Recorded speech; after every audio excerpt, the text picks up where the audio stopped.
Happy friendship day. True friends find out చేయడం చాలా కష్టం. లైఫ్లో మనకి ట్రూ ఫ్రెండ్స్ దొరికి పరిస్థితుల రీత్యా దూరమైన వాళ్ళని మర్చిపోవడం అనేది ఇంపాసిబుల్. ట్రూ ఫ్రెండ్స్ క్వాలిటీస్ ఎలా ఉండాలి, నా ఒపీనియన్ చెప్తున్నాను.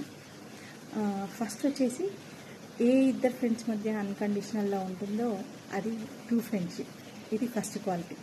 ఎవరైతే మనతో హానెస్ట్గా ఉంటూ లైఫ్ లాంగ్ మనకు బ్యాక్ బోన్గా ఉంటూ మనలో సెల్ఫ్ కాన్ఫిడెన్స్ బిల్డప్ చేస్తూ మనతో సపోర్టివ్గా ఉంటూ మనల్ని జడ్జ్ చేయకుండా మన నుంచి రిటర్న్లో ఏం ఎక్స్పెక్ట్ చేయకుండా ఎవరైతే ఉంటారో వాళ్ళే ట్రూ ఫ్రెండ్స్.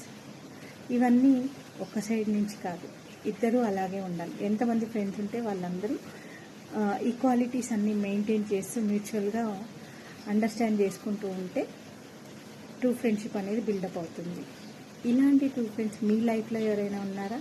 కామెంట్ చేయండి. Once again happy friendship day. మీ ఎస్పీఎల్ నాయుడు.